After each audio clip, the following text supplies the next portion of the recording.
et le place sur le côté. Jason est choqué de voir Sofia dans sa chambre. Alors qu'elle s'approche, elle commence à l'embrasser. Au début, Jason résiste, disant que c'est un péché. Mais finalement, il se laisse emporter par le moment et devient intime avec Sofia. Le lendemain matin, Jason réalise son erreur et se rend à l'église pour confesser son péché au prêtre. Cependant, au lieu du prêtre, il trouve Sofia.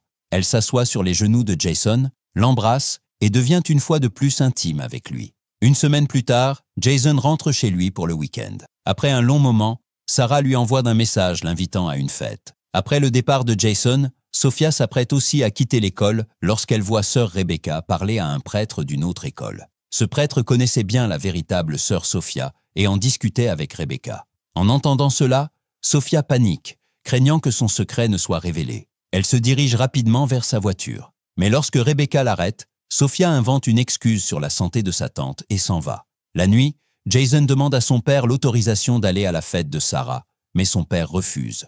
Furieux, Jason s'éclipse discrètement et se rend chez Sarah sans permission. À la fête, Jason et Sarah boivent tous les deux.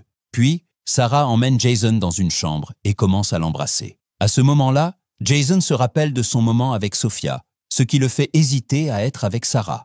Jason ne se sent pas à l'aise, alors il attrape une bouteille de bière et s'en va.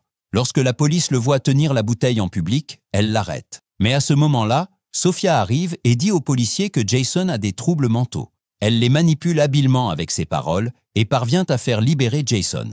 Jason dit à Sofia qu'il est trop ivre pour rentrer chez lui. En entendant cela, Sofia emmène Jason dans un hôtel et ils entrent ensemble dans une chambre. Pendant ce temps, nous voyons les parents de Jason. Sa mère convainc son père qu'il ne devrait pas étouffer les intérêts de Jason et qu'il devrait lui donner une chance. Le père de Jason accepte. À l'hôtel, Sofia commence à se changer devant Jason.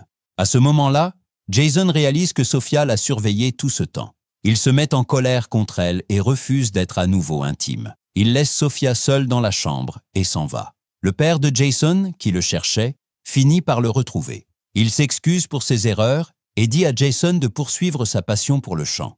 En entendant cela, Jason prend son père dans ses bras. Le lendemain, alors que Jason et Joey partent pour l'école, ils remarquent Sofia devant leur maison. En les voyant partir, Sofia s'éloigne aussi en voiture. Cependant, Joey aperçoit sa voiture et mémorise le numéro de la plaque d'immatriculation.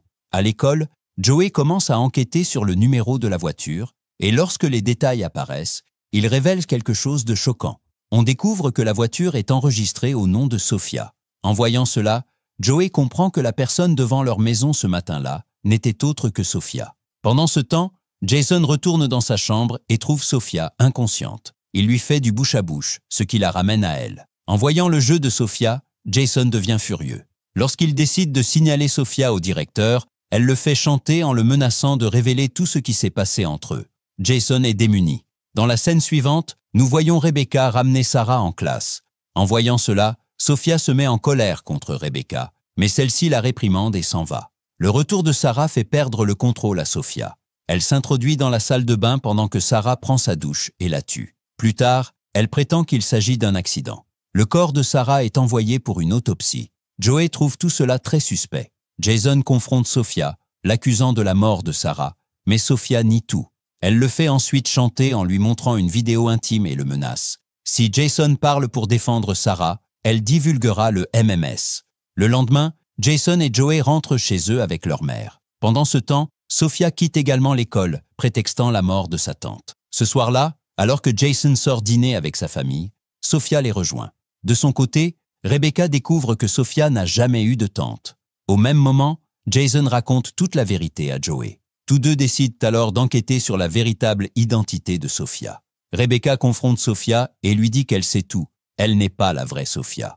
Rebecca se dirige vers le bureau du directeur pour révéler la vérité. Mais avant qu'elle ne puisse le faire, Sofia l'attaque et lui assène un coup à la tête. Pendant ce temps, Jason et Joey trouvent l'ordinateur portable de Sofia dans sa chambre. En l'examinant, ils découvrent plusieurs photos et vidéos de Jason. Ils réalisent également que Sofia ne s'appelle pas réellement Sofia. Son vrai nom est Laura. Avec l'ordinateur portable comme preuve, ils se précipitent vers l'église pour informer Rebecca. À ce moment-là, Sofia arrive. Son comportement montre clairement qu'elle est une psychopathe. Elle dit à Jason « Tu as chanté toutes ces chansons pour moi. Tu m'aimes. » Elle attaque ensuite Joey, mais Jason intervient et l'arrête. Cependant, Sophia riposte, attaque Jason, puis tente à nouveau de tuer Joey. À ce moment-là, Rebecca reprend connaissance et tente d'arrêter Sophia. Mais Sophia se retourne contre Rebecca et commence à l'attaquer. Voyant cela, Jason attrape un tournevis et poignarde Sophia dans le ventre, la tuant sur le coup. Dans la scène finale, le père de Jason offre une voiture à Joey et une guitare à Jason. Ainsi, le film se termine. Amis, si vous avez aimé cette explication de film, n'oubliez pas d'aimer et de partager la vidéo. Pour plus d'explications de films comme celle-ci, abonnez-vous à la chaîne et appuyez sur la cloche pour ne manquer aucune des prochaines vidéos. On se retrouve dans la prochaine vidéo. D'ici là, au revoir et prenez soin de vous.